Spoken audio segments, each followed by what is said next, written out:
అందరికీ నమస్కారం. ఇక్కడ విచ్చేసిన పెద్దలకు మైత్రి యాదన్న గారికి, బీసీ సమాజ అధ్యక్షులు మన శ్రీనివాసన్న గారికి, వెంకటేశన్న గారికి, తిన్మార్ మల్లన్న టీం సభ్యులందరికీ నమస్కారం. పాత్రికేయ మిత్రులకు కూడా నమస్కారం. నా పేరు రవి, తిన్మార్ మల్లన్న టీం మహబూబ్నగర్ జిల్లా అధ్యక్షుడిని.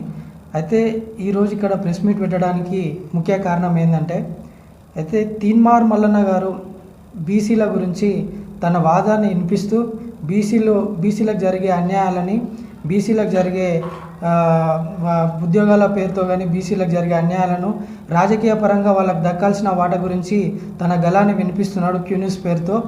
అదే అలాంటి తిన్మార్ మల్లన్న గారికి కొంతమంది ఇప్పుడు రెడ్డి జాగృతికి సంబంధించిన కొంతమంది వ్యక్తులు, అందులో కొంతమంది వ్యక్తులు మాత్రమే వాళ్ళు మల్లన్న గారి పైన ఇట్లా కేసులు పెట్టడం జరిగింది. మల్లన్న తన బీసీ వాదాన్ని గురించి ఇట్లా వినిపించడం మమ్మల్ని అవమానపరుస్తున్నా అని చెప్పి మల్లన్న గారి పైన కేసు పెట్టడం జరిగింది.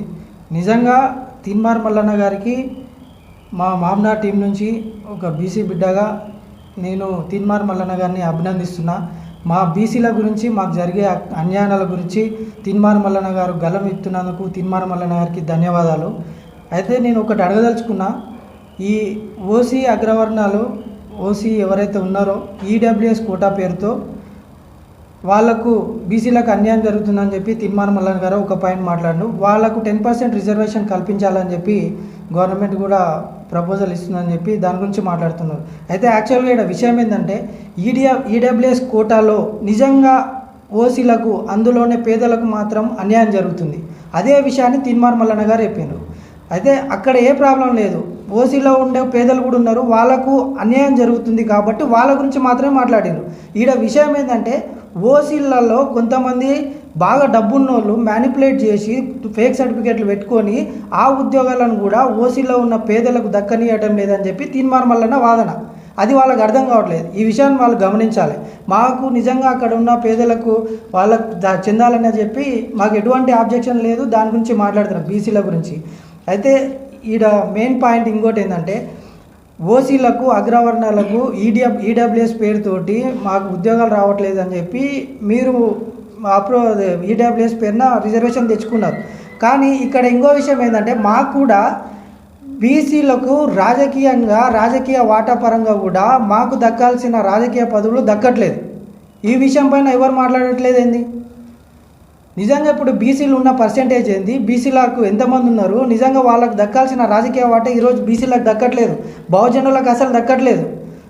ఇప్పుడు ఈ రాజకీయంగా ఈడ ఎవరికి న్యాయం జరుగుతుంది అంటే, ఓసీలకు జరగాల్సిన 10% గురించి మీరు ఈడబ్ల్యూఎస్ అనే రిజర్వేషన్ పెట్టుకున్నారు. మాకు ఈడ నిజంగా రాజకీయ పరంగా కూడా మా బీసీ బిడ్డలకు, బహుజనులకు అన్యాయం జరుగుతుంది, మేము మాట్లాడొద్దా? అంటే మాకు ఈడ రిజర్వేషన్ మాకు అవసరం లేదా? సో ఇదెందుకు మాట్లాడతలేరు? ఈడ ఇంత పెద్ద అన్యాయం జరుగుతుంది. మా బీసీ నుంచి ఒక్కరు కూడా రాజకీయ పదవులు సరిగా అనుభవించలేరు. బీసీ కూడా ఇంతవరకు ఒక ముఖ్యమంత్రి కాలేకపోయిండు. సో బీసీల తరఫున మేము అడగదలుచుకున్నాం. అయితే మల్లన్న ఇదే వాదాన్ని ప్రజల్లోకి తీసుకుపోతున్నారు. ఎందుకు మల్లన్న మీద మీరు ఈ విధంగా కేసులు పెట్టి మల్లన్న లాంటి వ్యక్తులని మీరు ఎందుకు అనగదొక్కాలని చూస్తున్నారు? ఇప్పుడు మల్లన్న ఆల్రెడీ మల్లన్న ప్రజల్లోకి తీసుకుపోయిండు. మల్లన్న కాదు, బీసీలకు ఆల్రెడీ నిప్పు అంటుకుంది. బీసీలు ఈ వాదాన్ని ఇంకా ముందర కూడా తీసుకుపోతారు. బీసీలు ప్రతి ఒక్కరు కూడా, బీసీ బిడ్డలు ప్రతి ఒక్కరు కూడా వందల గొంతులు ఇప్పుడు ప్రశ్నిస్తాయి. యావత్ తెలంగాణ వ్యాప్తంగా ఉన్న బీసీ బిడ్డలు ప్రతి ఒక్కరు ప్రశ్నిస్తారు, కేవలం మల్లన్ననే కాదు. కాబట్టి ఈ రెడ్డి జాగృతి ఏదైతే ఉందో వాళ్ళకు నేను చేసే విజ్ఞప్తి ఏంటంటే, మీరు మల్లన్నపై పెట్టిన అక్రమ కేసుని మీరు వెంటనే వాపసు తీసుకోవాలి, మల్లన్న గారికి క్షమాపణ చెప్పాలి.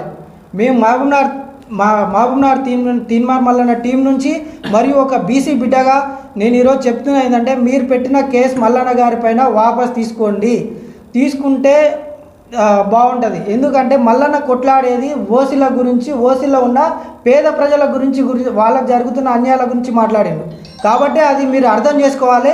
అర్థం చేసుకొని మల్లన్న గారి పైన పెట్టిన కేసును మీరు వెంటనే వాపస్ తీసుకోవాలని చెప్పి విజ్ఞప్తి చేస్తున్నా. అలాగే బీసీ బిడ్డలు ఎవరైతే ఉన్నారో మహబూబ్ నగర్ బీసీ బిడ్డలు మరి ఎర్ర సత్యమన్న వారసులు ఎవరైతే ఉన్నారో ఎర్ర సత్యమన్న ఆదర్శాలను తీసుకోని చెప్పి ఈ మహబూబ్ నగర్లో ఇంతకుముందు సత్యమన్న గారు ఏ విధంగా అయితే ముందలకు పోయారో ఒక బీసీ సామాజిక వర్గాన్ని ముందలు తీసుకుపోయిండో అదేవిధంగా మన బీసీ బిడ్డలు ఆయనను ఆదర్శంగా తీసుకొని ప్రతి బీసీ బిడ్డలు ప్రశ్నించే గొంతులుగా మారి మనకు రావాల్సిన రాజకీయ వాటను మనకు రావాల్సిన ఉద్యోగాలను మనం సాధించుకోవాలని చెప్పి అదేవిధంగా తీన్మార్ మండలం లాంటి ప్రశ్నించే గొంతులను కూడా మనం కాపాడుకోవాలని చెప్పి నేను విజ్ఞప్తి చేస్తున్నా. బీసీ నాయకత్వం వర్ధిల్లాలి.